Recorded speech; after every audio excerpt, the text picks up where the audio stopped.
Iloilo City Government, Iloilo City My Center,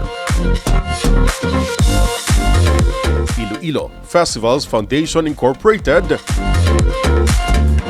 and Department of Tourism Region 6 present the 2021 Iloilo Bike Virtual Tour.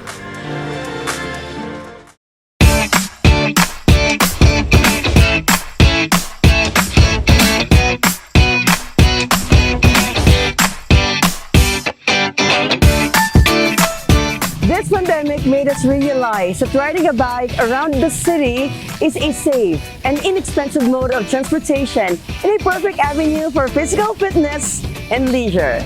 Iloilo City, having the longest linear park with, of course, protected bike lanes, is now called the bike capital of the Philippines. Now let us prepare our gear as we pedal to the new normal. This is Iloilo Bike Festival 2021, the virtual tour.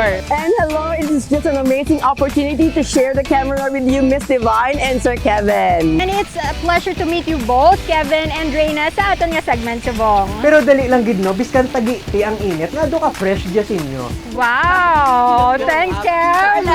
Shout out gali sa nagpagwapo sa amon subong adlaw ka nagpagwapo si Selwyn Davila na Selwyn Nice kami subong Thank you so adlaw. much, Sir Selwyn, for making us beautiful and fresh. You know what, guys? Iloilo Bike Festival started in 2014, which aims to encourage the Ilonggos to consider the use of bicycle as a mode of transportation and also promote awareness in health, environment, and safety benefits of biking. And of course, Reyna, for the special participation of various biking organization and business entities, and that we were able to hold an annual bike festival in the past, and we were able to promote the workability of new bike lanes for the Ilonggos. Not just that, Miss Divine, as Iloilo City is known as one of the safest and bike-friendly city, would like to implement road safety ordinances for bikers and uphold share the road movement. Partners Sir Kevin and Miss Divine, this day marks the beginning of a very exciting event that will showcase not just cycling or biking as environmentally friendly and of course a healthy habit, but then again this is also going to expose and showcase the Ilonggo cuisine, pastries, arts and heritage. Gamit ang aton mga bisikleta, aton pagabisitahon ang mga ginapabugal sa mga Ilonggo. Dali kita kay libuton naton ang bilog na syudad sang Iloilo. Dahil lang mauna gid kuya, gulo tumuntudan nga tao, so sa pagkaon gid ako yung mauna today. Kaya ko, bangod, mahilig ako sa art. Balaan nyo na kung ano nga akong makatuan. Well, actually guys, may dalagid ako yung subong sang camera kag alam gid kung diin ako makadto sa bilog nga hapon. And at the same time, makita nyo gid sa ako ng mga social media accounts ang mga different sites sa bilog nga syudad sang Iloilo. O, tayo mabulagay na kita ha, kay amo ginang tupan naton for me ha. Okay, sige, halong!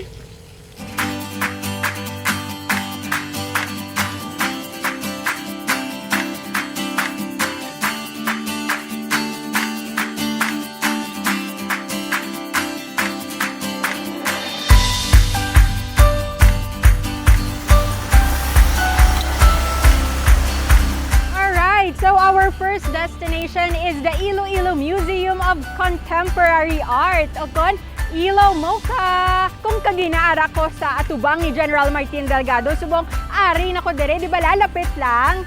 So come, join me inside!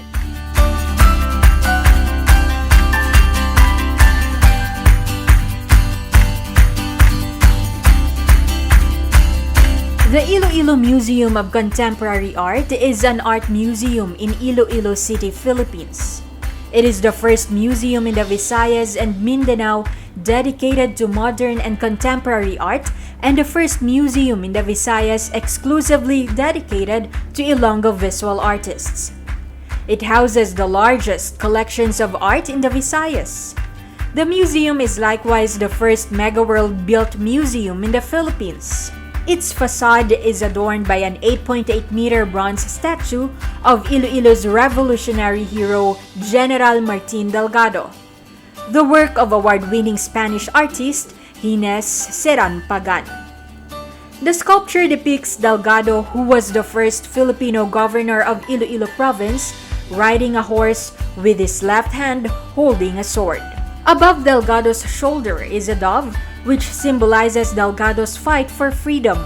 Delgado leads the victory against the Spanish forces last December 25, 1898, and gained the moniker as the last Spanish capital in Asia. So, muto ka namin ang mga art sa Ilaw Mocha, pero kinanglan naton magpadayon mga Ilonggos, no? So, let's move on to the next spot.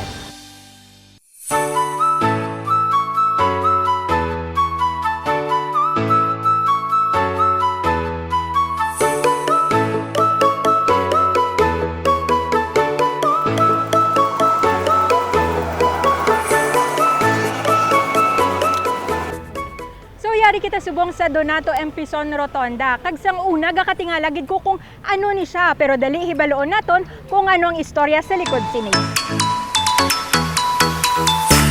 In the late 19th century, Donato M. Pison invested in muscovado and salt production, both of which were main export industries of Iloilo.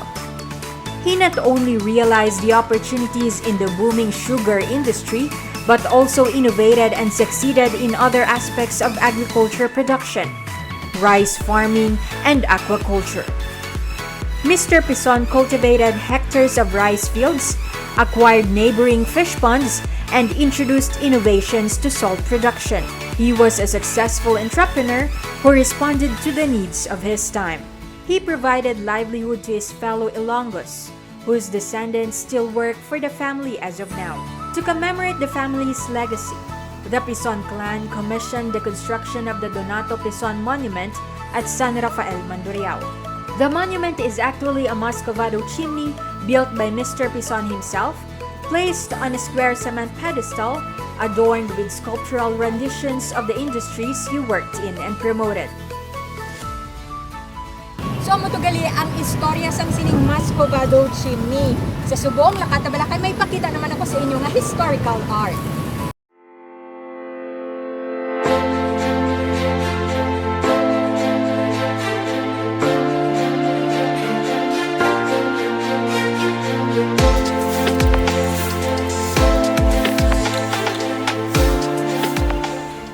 Kita diri subong sa Iloilo River Esplanade 1 kung sa diin sa likod ko makita naton si Dato Paiburong. Come, let's look closer. Iloilo takes its name from Irong-Irong, the old name of the city of Iloilo, a tongue of land that sticks out like a nose on the south of Iloilo River. The Maragtas legend tells the story of Iloilo way back in the 13th century when Datu Puti and his fellow Datus fled from the tyranny of Sultan Makatunaw of Borneo and landed at the mouth of the Siwaragan River, now known as the town of San Joaquin, and eventually settled there.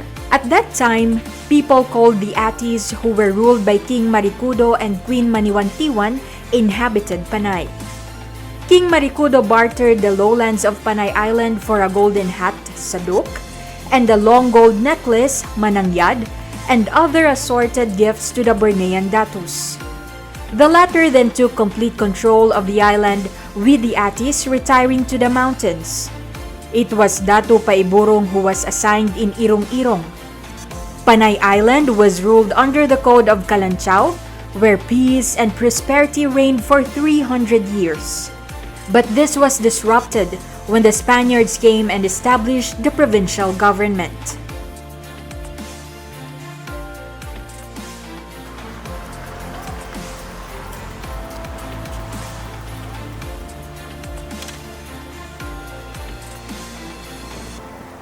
So, amo to galing istorya ni Datu Paiburong. So, susubong, ma-proceed naman kita sa next spot kay basi bala magsabat niya siya kag mapatimprano pang All Souls Day. Dali na, let's go!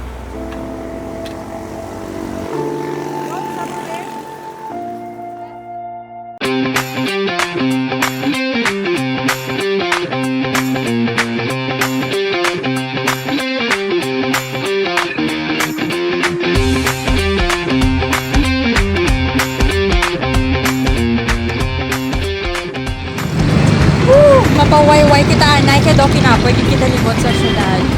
Ay dali lang may ara ko dali gusto i-share sa inyo istorya ng isang aton utod nga ginagamit ang biking para sa iya nga palangabuyan. Gani kilalahon naton si Danilo kagang iya Siyangge di Padya.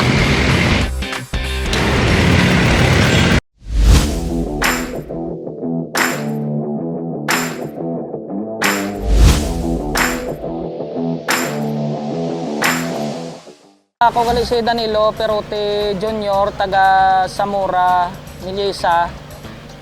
May asawa kag isa ka bata nga 5 ka tuig. Nakabalo ako magbike since elementary. Nagsugod niya ang akon nga bike since nga pagbaligya since nga isikyo tungod nga kabudlay. Nag-try ko nga magbaligya face mask, face shield, tungod nga nakalin ako sa obra ko para makasurvive hasta nga na ideya ko sa sarili ko nga pamagi nga na-build ko nga ini nga bike. Kag ang inspirasyon ko sa pagpangita sang kwarta nga about sa amo ini tungod sa akon nga pamilya kag isa ka bilog nga bata nga bayi. Kay tungod nga gusto ko man siya sa iyakin ang lanadlaw-adlaw kay Mrs. Kay si Mrs. sa balay lang ma'am. Naka-discover ko ni isang negosyo nga na-adapt ko kay isang best friend ko. The same time about sa sticker, sarili ko nga obra handmade. Sticker sa motor sa lakyan. Kay ko ma'am nga hindi ko kaya magrenta sang pwesto. Kulang sa pinansyal, so gin-try ko lang ma'am nga mag-amo ni sa subong kay hindi ko gid kaya nga mag-ano ma'am kay amo lang gid ang kapasidad ma'am namon nga hindi ko masarangan magpwesto ma'am. Ang importante sa ako ng bike kay una bis ma'am kung maglagaw o kung mga maninda sa tinda makasave ako sang pamasahe ma'am. Kag about sa pamasahe, tama ka gasto ma'am. Nagsulod sa pinsar ko nga kung magamit ko sang bike, ang ipamasahe ko sa adlaw-adlaw, pwede ko ma'am nga mabakal sang bugas o kung sudan o kung kinanglanon sang bata ko ma'am. Amo na ka importante sa ako ng bike ko ma'am. Sa filo ko nga mga bikers, isa kag isa sa aton may mga ideya man nga magamit sang bike ta, hindi lang sa muni nga obra, pwede nyo man ma-develop inyo nga bike nga magamit nyo sa pangabuhian. Kag pwede nyo siya makargahan, depende na lang sa inyo nga ideya kag sa pagplastar ma'am sang kung paano siya ikarga ma'am. Ang bintaha lang sa bike kay makasave ko sang renta kag transportation. Kag dako man bulig sa bike kay maskin makapoy nga obra gina paminsar ko na lang ma'am nga daw dala exercise na lang nga makabulig man sa exercise sa lawas ko kag pasalamat lang ko nga sa Ginoo nga nakabulig man ma'am ang bike ko pagi sa pag-obra ko sini ma'am. So salamat gid ma'am sa inyo nga nakita nyo man ma'am ang akon nga pagpangabudlay sa adlaw-adlaw. Sa mga suki ko di sa City Hall, damo gid ko nga gapasalamat gid ko sa inyo tanan ma'am. Madamo gid nga salamat sa inyo ma'am.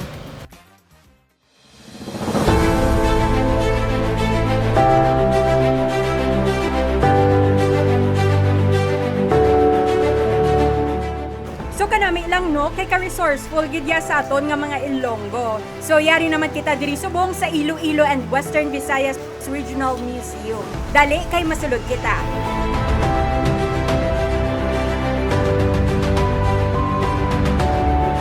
The museum is the former Iloilo Rehabilitation Center, a jail facility that was abandoned in 2006 when the inmates were transferred to the Bureau of Jail Management and Penology-run Iloilo Provincial Jail at Barangay Nangapototan.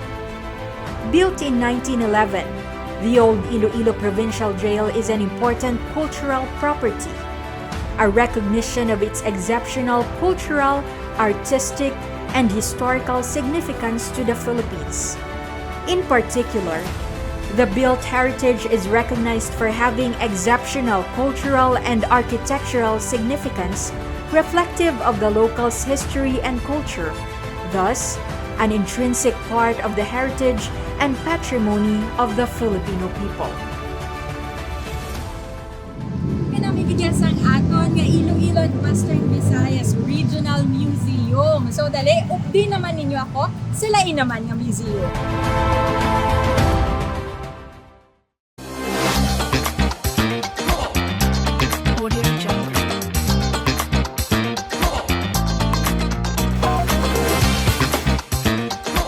Last stop, yari kita sa Museum of Philippine Economic History. Come, let's take a look inside.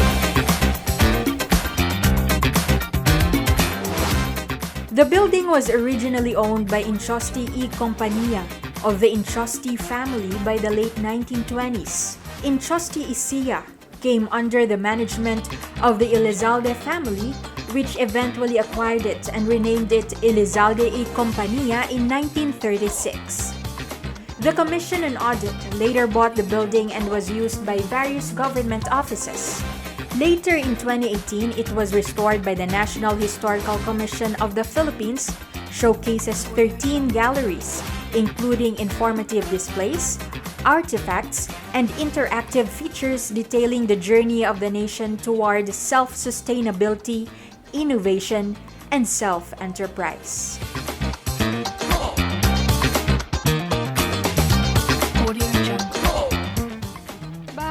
Kapoy gid subong nga adlaw, pero amoyad to ang atun tour sa syudad sang Iloilo, kag amoyad to ang mga Ilonggo arts nga mayara kita diri. Dali lang. Di nang mga upod ko. Anyways, bantayan naton si Kevin sa iya pagbisita sa mga heritage sites sa syudad sang Iloilo, diri lang gihapon sa Iloilo Bike Festival 2021, the virtual tour.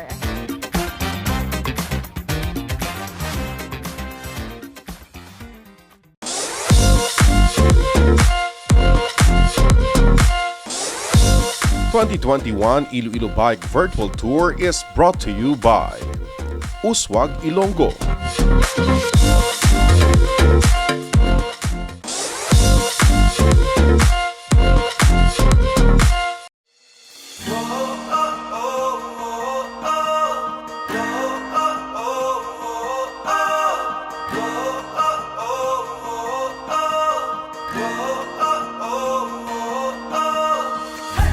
Welcome back to Iloilo Bike Festival 2021, the virtual tour.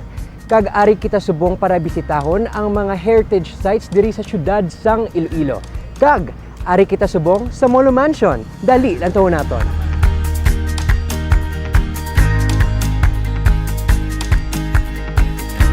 Built in 1926, the Molo Mansion is defined by its American colonial architecture with neoclassical and subtle art deco features. From the gate, visitors are dropped off at the roundabout with a fountain at the center and led up to the semicircular arcaded portico with a terraced veranda on the ground floor and a balcony on the second floor. The Lacson Yusay Mansion originally belonged to the family of Estanislao Yulo Yusay, a prominent lawyer and judge from Molo, and his wife Petra Lacson Yusay. They had been living on the property before the mansion was built in 1925. 15 years after Estanislao died. Of the couple's 10 children, Rosario Yusay inherited the house where she lived with her husband, Timoteo Consing Sr., governor of Iloilo from 1934 to 1937. Kanami gid sang Molo Mansion. And I've heard, ang ini nga mansion, ginistaran siya sang duwa ka former presidents sang aton nga pungsod. Ini si Manuel Quezon and Sergio Osmeña. O ari pagid, katuan na to sa piyak.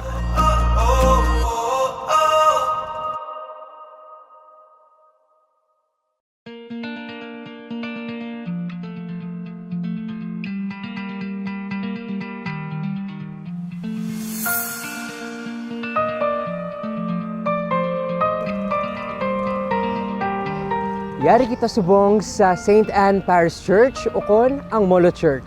Dali, katuon ta.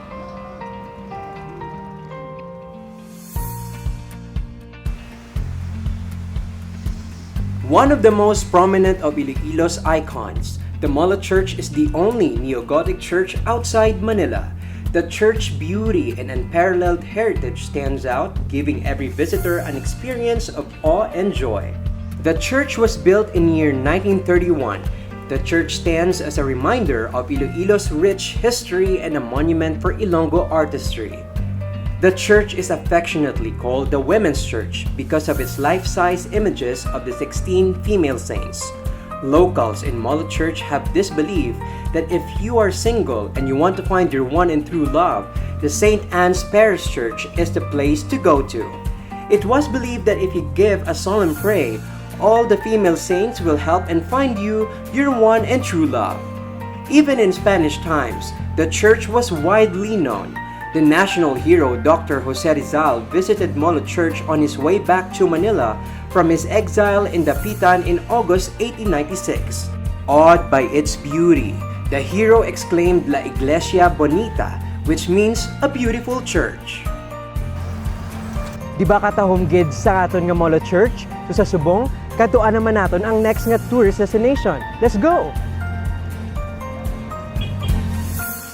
Dali lang bala. Kay mapahuway ko anay kay may istorya ko sa inyo sang isa ka pamilya nga lunsay bikers. Wow! Kilalano naton ang pamilya Dignadice.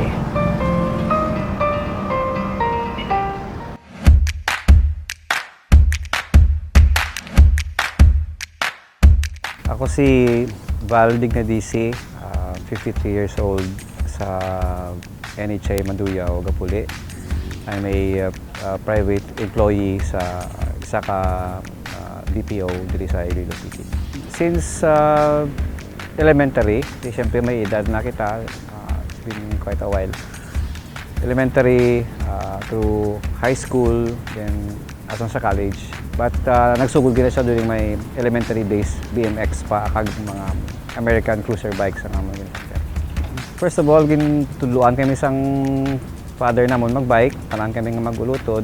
Siyempre, lain gid kung nagabike ka kay daw isa sa mga basic na gina-enjoyan sa kabataan. And then pagka high school na kon ang high school friend older sa Samon pero BMX na siya gabike. So muna nag-push sa amon mag-ride, magtuon sang bike. Hasta nga pagka-college nagka-bike na maliwat and then later on nagkabakal na gid sang akon nga bike sang may trabaho na. Nami siya kay you get to see places, especially siyempre kami mountain biking. Mountain biking per se, so may bukid gid nga dala. So may kalabot sa bukid, makakita ka sang scenery nga nami, no?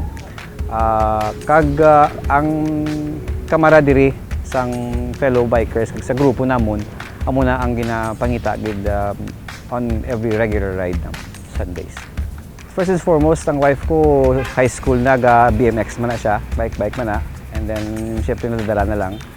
Ang mga kabataan since mga 4 years old na siguro gintuduan na namon bike, and then every Sunday afternoon ginadala ko na sila sa open field sang una sa CPU or dira sa amon sa housing, tapos ginapabike, no?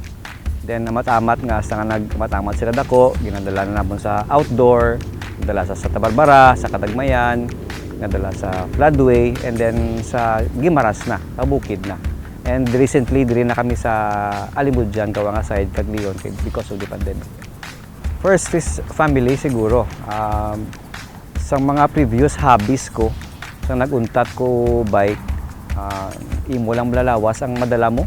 So, kisa ba magabot ka sa balay mo kapangakik imo asawa nga imo lang lawas.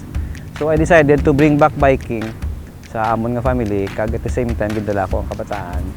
Hasta nga may aral na sila bike, katag isa-isa, pati man ang wife ko. And then, on Sundays or free holidays nga bakante kami tanan, usually nag-ride kami as bilog. 5 kami.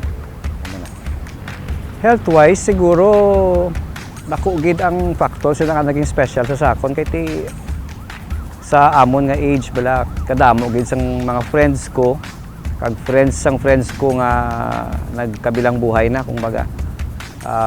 Siguro lifestyle man nila, wala kita kabalo kung ano. But biking really made my health strong siguro bala in terms of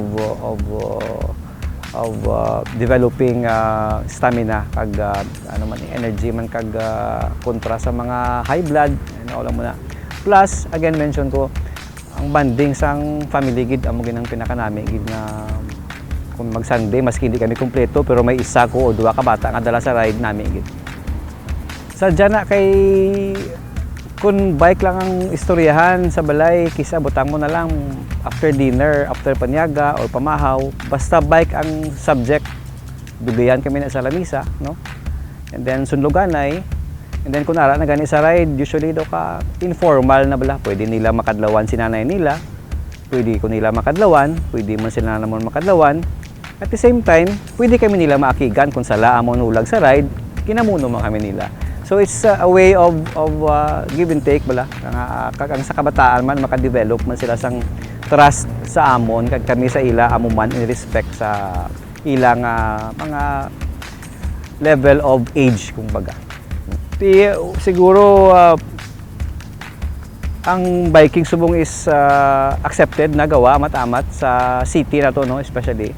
So siguro ang number one ko lang message sa mga fellow bikers namon, whether daan man or bago, is obey traffic rules all the time para ma-earn naton ang respect sang fellow bikers naton, sang commuters, kag sang mga pedestrians. At the same time, kung outdoor ang imong bike, like trails ikaw or mountain trails, let us be responsible.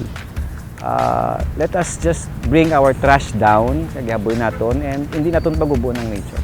Kung mga amo na blang hambal nila, leave nothing but tire prints, take nothing but pictures.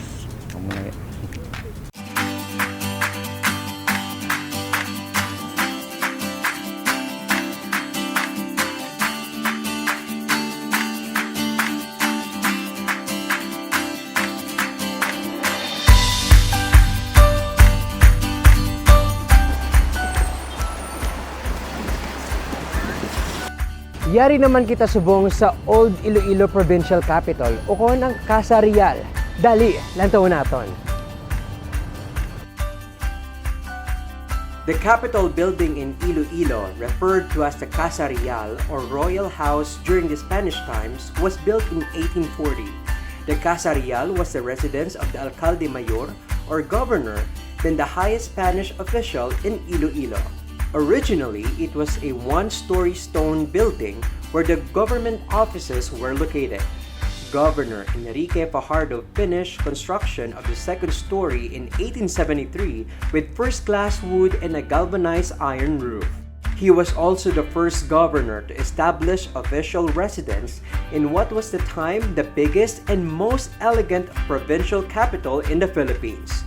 The old Capitol building of the province of Iloilo is now a National Historical Site and is now called Casa Real.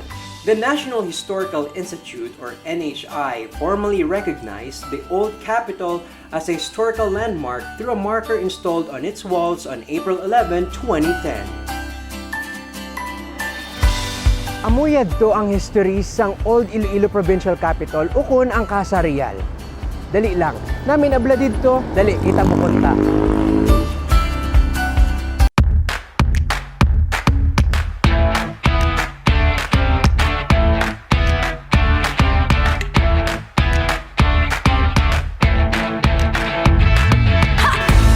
Amoy ni ang Arroyo Fountain.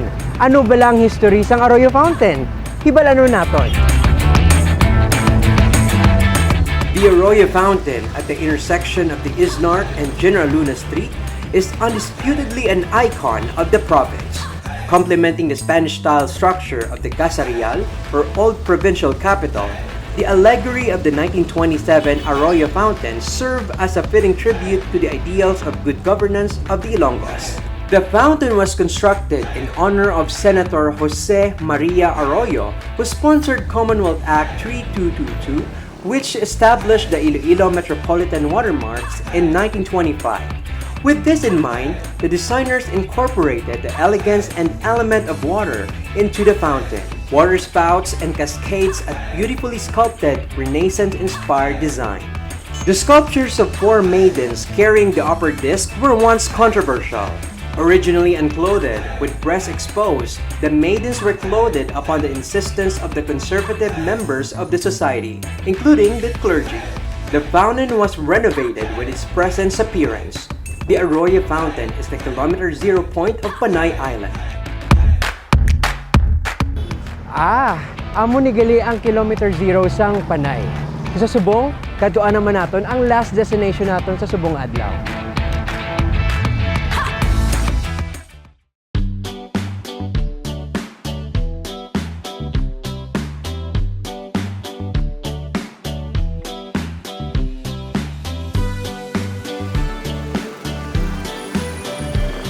Para sa last point of destination naton Subong, amo ini ang Sunburst Park.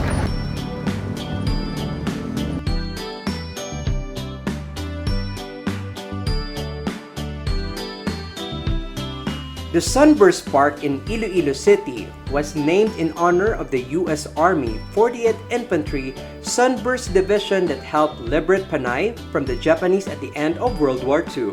Located in front of the Iloilo Custom House along J.M. Basa Street, the park used to be known as Plaza de Aduana, after the Spanish word for customs. The Sunburst soldiers captured La Paz, Haro, and Iloilo City 2 days after they landed on the beach of Parara in Tigbawan on 18 March 1945. Civilians warmly welcomed the American forces with gifts of eggs, fruits, and candies made from kamote and coconuts as they marched towards Iloilo City. Major General Isaac Rap Brush, chief of the Sunburst Division, addressed U.S. soldiers and Filipino guerrillas gathered at the Plaza de Aduana that afternoon. The crowd also occupied Mapa Street and a portion of J.M. Basa Street, while Brush spoke to them from a podium at the Iloilo Custom House. Since then, the plaza came to be known as Sunburst Park in honor of Brush, 7th of November 1889 to 6th of March 1958 and his men. Kadamo gid sang aton nga nakatuan Subong. Kag manami gid nga mahibaluan naton ang mga kasaysayan sang ini nga mga duog. Tinatuayan mga upod kuman. Aton ni baluon diri lang sa Iloilo Bike Festival 2021, the virtual tour.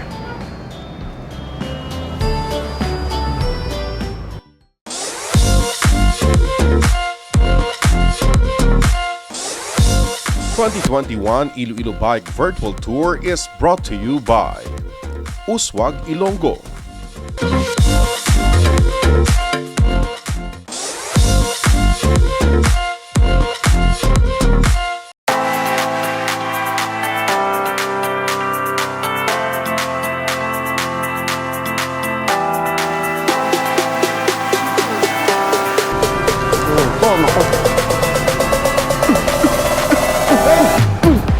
Sagit ki bala mo ginagutom gid ako sa sagay kung bike na bike alin kagi nagad nga bike ang hapon niya. Anyway, welcome ni Wat sa Iloilo Bike Festival 2021, the virtual tour kag food is type kita sa mga Ilonggo kag subong nga adlaw ako nga special segment puro food kakaon kag mapakabusog gid ako sa subong nga adlaw kag first spot naton or first stop naton Macau kita na isang manamig ko tinapasing buskotso. Dali, let's go. Masulod kita. Now na. First on the list is Bizcocho House, the family-owned bakery established in 1975 as a cottage industry of specialty food products in Haro, Iloilo City, home of Guadarrama Halandoni family. It's best known for their buttery and crunchy bizcocho. Bizcocho, or toasted buttery bread topped with sprinkle of sugar, came from the Italian word biscotti, which means to bake twice. It is a perfect partner for your afternoon coffee or a cup of local hot chocolate called tablea. In the present, the Bizcocho House have grown to offer more than bizcocho to become the preferred pasalubong center in Iloilo with their wide arrays of favorites, butterscotch, yemas, meringue, and many more. Ati, ano biman? Anong manami ipari sa mga tinapay nga inihalin sa Biscotro House? Dali, mapalapas kita kay ma. Sulusabaw kita to ah. Alert, go, up din ako.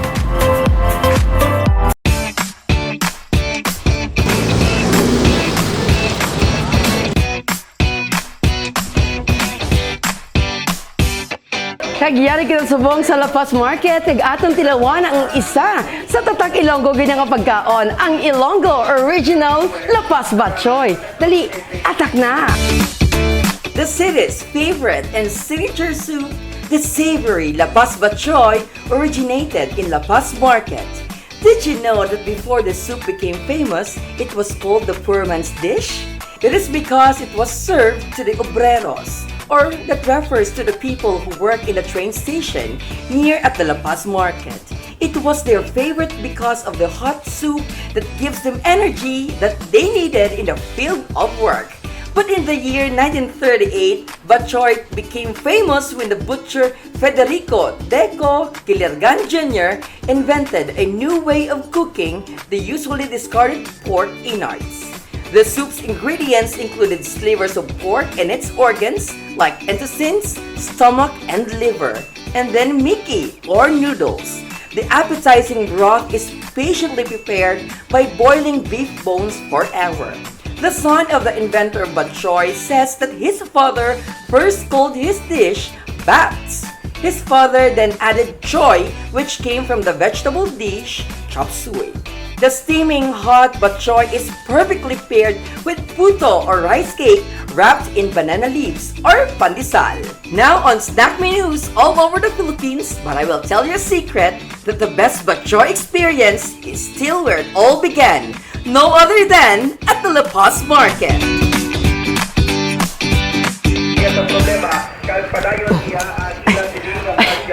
Ano na yaman? Amoy ko na yung daan nga basta busog-busog gid ako yung kakatulugan ako. Dali bala kay tulaw tang Toyota. Mapuno pangapitan na sa piyak. Dali, go, upod ta. Kag mga kabeshi kong pagpangapi, ang ginestoryahan isa sa mga top choices sang Ilonggo, ang Madge Cafe. Dali, tilawang tang ilang kape para mabugtaw man kita. Sa kamatuoran nga hindi na kami liwat. If you are in Iloilo City, you must not miss the best freshly brewed coffee of Madge Cafe. Madge Cafe is one of the most jam-packed coffee places in Iloilo City, located inside the busy market of La Paz. Established in 1951 by Vicente de la Cruz, Madge Cafe is probably one of the oldest coffee shops in the city. The shop originally sells halo-halo, a popular Filipino summer dessert with crushed ice, evaporated milk, sweet beans, and jelly and fruits. Realizing the business was seasonal, Mr. Vicente opted to focus on coffee, which was his passion in the first place. The name Madge was derived from his wife's name, Magdalena. The freshly brewed coffee is what sets Madge apart from other coffee shops. The coffee beans are sourced out from the northern parts of Iloilo and from the province of Guimaras. Unlike commercialized coffee shops with espresso machines used to extract and make coffee, the brew at Madge is prepared using a flannel sieve called couledor, which holds the coffee beans. It allows the flavor to build with every added layer of beans. The coffee is served hot and best paired with their puto, ibos, or pandisyosa. On the top of this, Madge crew never fails to show gratitude to their customers. As a matter of fact, they provide cups with the patron's name engraved on it, as their way of saying thank you to their loyal customers. O, tiara, nabugtawan na kita. Pero, dali, kayo manginaong pataya, lakat na! Ano ni? Banking? Aragoy. Ay, abaw! Amo ginahambal ko nga. Nagaidad-idad na ko mo. Maayo na kay may helmet ako muna sa mga biker din naton. Safety first kit for me, ha? Safety gear, gid. Pero bay pa akon, may isuyahan ta ba sa isa ka tao nga iyang kabuhi parte na gid ang pagbike. Kilala na naton si Sir Jude. Kay siya nagabike pakadto sa iyong brahan, pabalik siya pa ni Malay. Sir Jude, arang mga biking habit.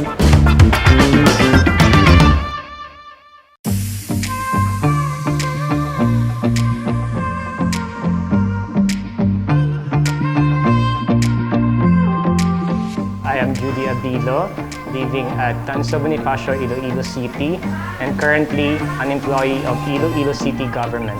Nag-start ko gamay pa ko. Actually, elementary days, ga-arkila kami na sa amon nga barangay, mag-bike kalagaw-lagaw. And then nag-stop lang siya.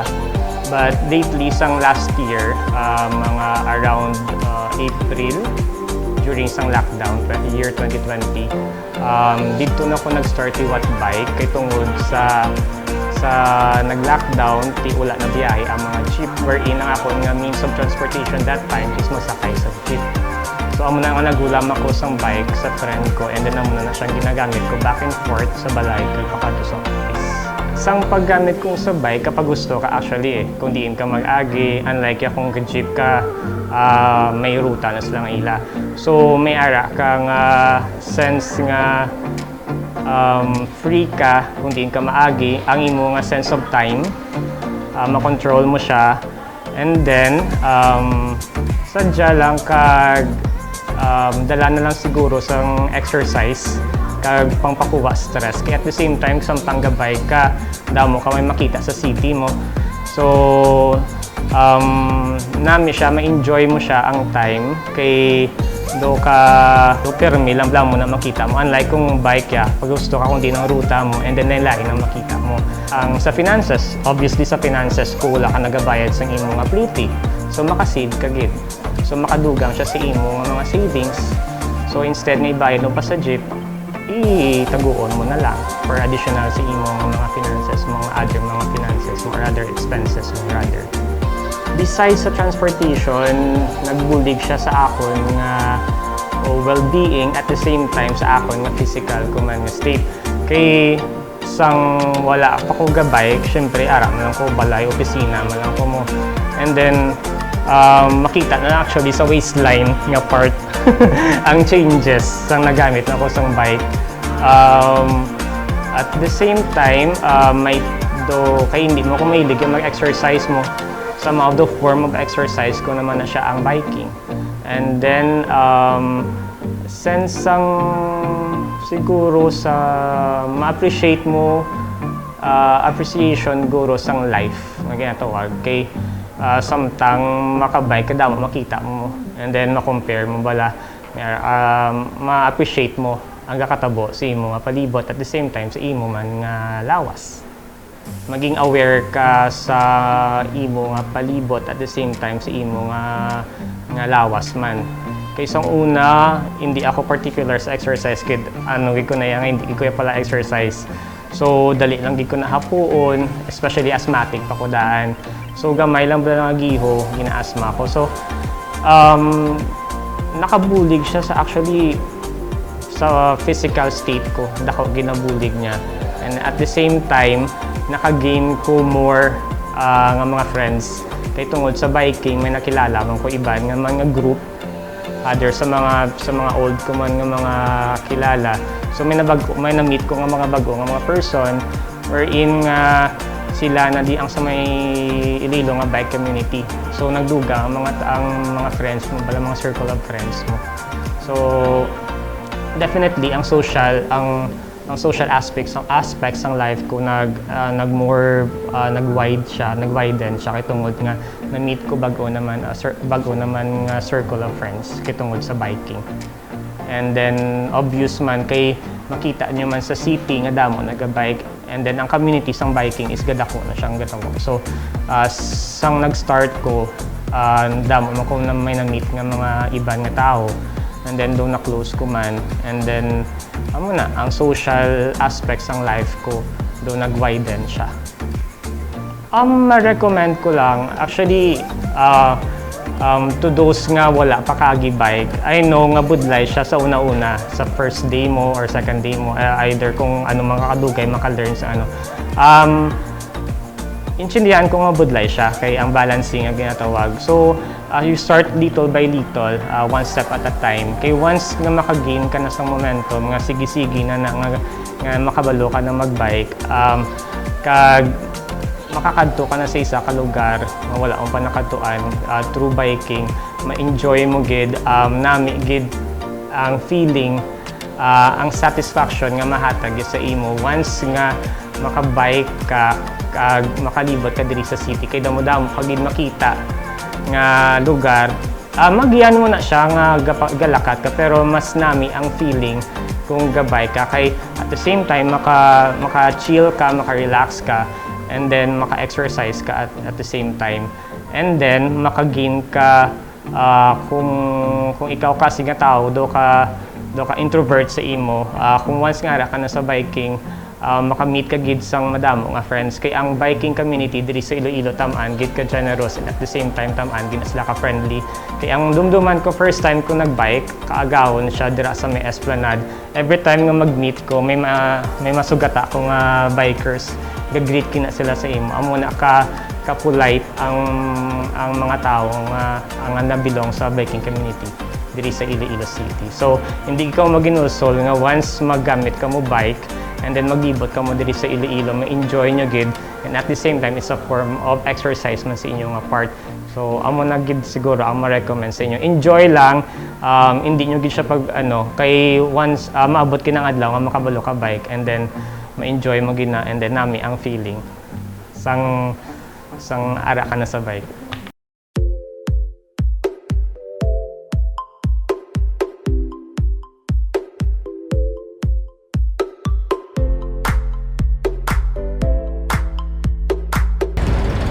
At di manami gid na safe, healthy, kag above all, makatipid gid ya. So Sir Jude, kanami gid sa imong biking habit.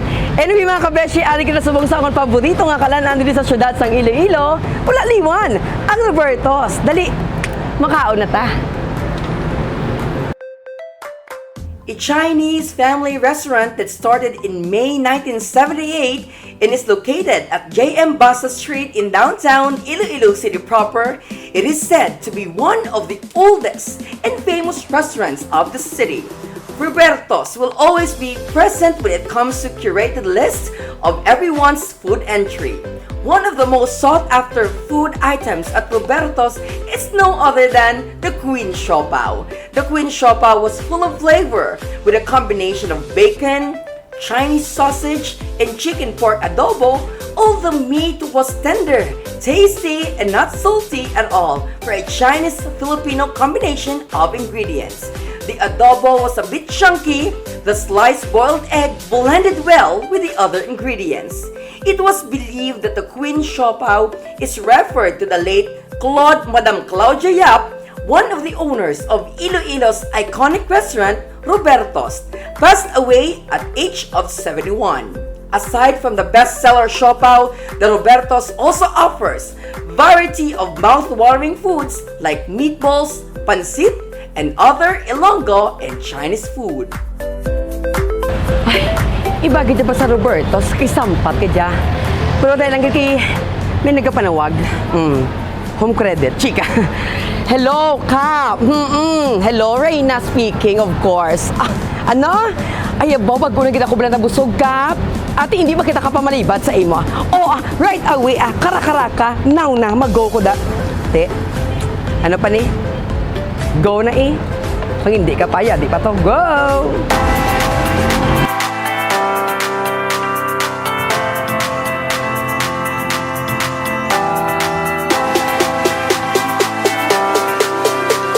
Kahapo gid ya. Kag subong. Kun pasit molo ang pag-istoryahan, number 1 gid ya ang cup ising, no? Dali, wala diri suda ka nakapunay ko. Mapasabaw kita. Go! Cup Ising's Pancit Molo is a homemade cuisine which started in the year 1920s and first managed by his grandmother. It is now on its 3rd generation after the recipe was handed over to Cup Ising. With the new ideas and innovations, Pancit Molo now tastes even better. Contrary to its name, Pancit Molo is more of a soup than a pancit. It's served with hot broth, chopped spring onions, fried garlic, thin slivers of chicken, and of course, the dumplings. Pancit Molo originated from the seaport in the town of Molo. The Chinese tradesmen introduced wonton soup to the area, and local people started to call them Pancit Molo, perhaps because of a lack of a word for wonton that they instead likened it to pancit or noodles.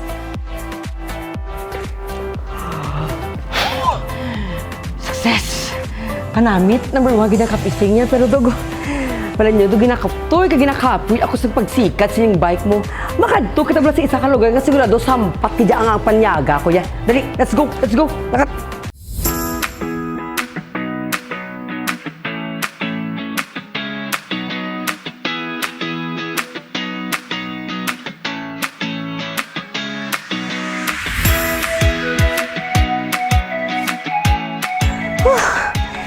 Kapag mag-bike, kagyari ka sa buong sa may Tatoy's Manukan and Seafood Restaurant, kaga wala na duro sa history. Machibog na ta!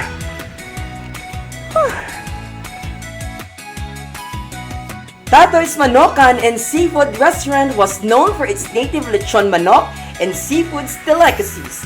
Owned by Honorato Tiburan ni Espinosa, it was built in 1970s and was originally just a nipa hut with 3 serving tables. Located at the watermost district of Arevalo, Iloilo City.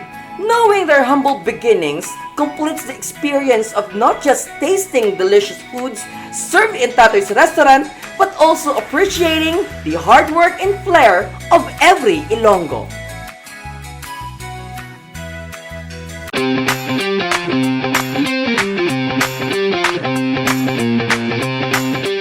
Init na yung mga upod ko. Binalik-balik ako dili ka. Gula mo lang sila galiya. Ari na ko di! Kamusta mo paglibot-libot? Okay, gid bala na namian gid ako. Uy, kamusta nga inyong tour sa mga adlaw? Well, actually, I really enjoyed roaming around the city and at the same time, knowing more of our heritage. Yes, Kevin, this is such a good time for us kay maluwas nga magiging healthy pa kita, kag makasave pa kita. This is a great help for our environment. Kag of course, no partner, Sir Kevin and Miss Divine. This might be the end of our segment right now, but hopefully aton pagabalunon every day ang aton na learn subong as we pedal to the new normal. This is Kevin Escopel, your Mr. Earth Philippines Water 2019. And I am your Level Up Patroller, Divine Faith Singh. And I'm your Showtime Miss Q&A 2-time Ernie Pinway na Trasor Clamorn. I thank you, Ganern! This is Iloilo Bike Festival 2021, the virtual tour!